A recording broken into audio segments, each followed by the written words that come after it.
ആന എഴുന്നള്ളിപ്പുമായി ബന്ധപ്പെട്ട് ഹൈക്കോടതി ഏർപ്പെടുത്തിയ നിയന്ത്രണങ്ങൾ സുപ്രീം കോടതി സ്റ്റേ ചെയ്തു. ഉത്തരവിലെ നിർദ്ദേശങ്ങൾ 2012 ചട്ടങ്ങൾക്ക് വിരുദ്ധമാണെന്ന് സുപ്രീം കോടതി ചൂണ്ടിക്കാട്ടി.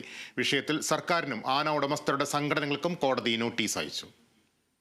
ഉത്സവങ്ങളിലെ ആന എഴുന്നള്ളിപ്പുമായി ബന്ധപ്പെട്ട് നിയന്ത്രണങ്ങൾ ഏർപ്പെടുത്തിയ ഹൈക്കോടതി വിധി റദ്ദാക്കണമെന്നാവശ്യപ്പെട്ട് തിരുവമ്പാടി പാറമേക്കാവ് ദേവസ്വങ്ങൾ നൽകിയ ഹർജിയിലാണ് സുപ്രീം കോടതിയുടെ നടപടി. 2012 ചട്ടങ്ങൾ പ്രകാരമായിരിക്കണം ഉത്സവത്തിന് ആനകളെ എഴുന്നള്ളിക്കേണ്ടത്. ഈ ചട്ടത്തിൽ ഉത്സവത്തിന് ആനകളെ എഴുന്നള്ളിക്കുന്നതുമായി ബന്ധപ്പെട്ട് കൃത്യമായ മാർഗരേഖ നിർദ്ദേശിക്കുന്നുണ്ട്. ഇതിന് വിരുദ്ധമായി നിർദ്ദേശങ്ങൾ നൽകാൻ ഹൈക്കോടതിക്ക് സാധിക്കില്ലെന്ന് ചൂണ്ടിക്കാട്ടിയാണ് സുപ്രീം കോടതിയുടെ വിധി. ആന എഴുന്നള്ളിപ്പിൽ ഹൈക്കോടതി ഏർപ്പെടുത്തിയ നിയന്ത്രണങ്ങൾ പ്രായോഗികമാണെന്ന് തോന്നുന്നില്ലെന്ന് ചൂണ്ടിക്കാട്ടിയ കോടതി എതിർകക്ഷികളായ സർക്കാരിനും ആന ഉടമസ്ഥരുടെ സംഘടനകൾക്കും നോട്ടീസ് അയച്ചു. 2012 ചട്ടങ്ങൾ പാലിക്കാൻ ദേവസ്വം ബോർഡുകൾ തയ്യാറാകണമെന്നും ചട്ടം പാലിച്ച് ദേവസ്വം ബോർഡുകൾക്ക് ആനകളെ എഴുന്നള്ളിക്കാമെന്നും സുപ്രീം കോടതി വ്യക്തമാക്കി. ആന ഒരു ജീവിയാണ്. 3 മീറ്റർ അകലം പാലിച്ച് ആനകളെ എങ്ങനെ നിർത്താൻ കഴിയുമെന്നും കോടതി ചോദിച്ചു. വർഷങ്ങളായി എഴുന്നള്ളിപ്പ് നടക്കുന്നുണ്ട്. എഴുന്നള്ളിപ്പിന്റെ ഉത്തരവാദിത്തം ദേവസ്വങ്ങൾക്കായിരിക്കുമെന്നും കോടതി കൂട്ടിച്ചേർത്തു. ആന എഴുന്നള്ളിപ്പിനെതിരായ മൃഗസംരക്ഷണ സംഘടനകളുടെ വാദവും കോടതി തള്ളി. National desk, Kerala vision news. Supreme കോടതി വിധി വളരെയധികം ആശ്വാസകരമെന്ന് പാറമേക്കാവ് ദേവസ്വം.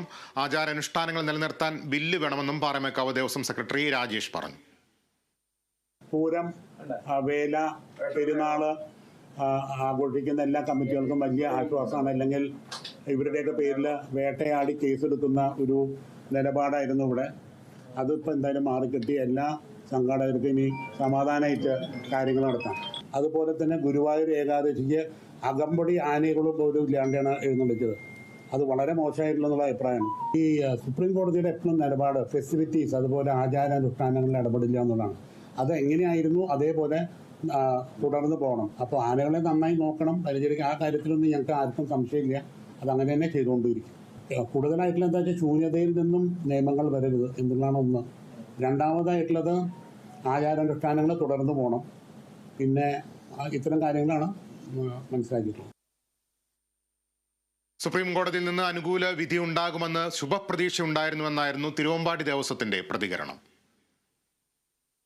സംസ്ഥാന സർക്കാരും കേന്ദ്ര സർക്കാരും ഇതിൽ ചെവിക്കൊള്ളണമെന്നാണ് ഞങ്ങൾ പറയാനുള്ളത്. എന്താ വെച്ചിട്ടുണ്ടെങ്കിൽ ഇത്ര പ്രതിസന്ധി ഘട്ടത്തിൽ ഗുരുവായൂർ ദേവസ്വവും അതേമാതിരി കൊച്ചിൻ ദേവസ്വം ബോർഡും എടുത്ത തീരുമാനം അത് വളരെ വിഷമകരമായിരുന്നു ഞങ്ങളെ സംബന്ധിച്ചോളം. അതുപോലെ ഞങ്ങളാരും കേട്ടിട്ടില്ല. ഈ കോടതി വിധിയിൽ ഞങ്ങളെ കേൾക്കണ്ടേ? ഞങ്ങളെ കേൾക്കാണ്ടാണ് ഒരു വിധി ഇട്ടാണത്.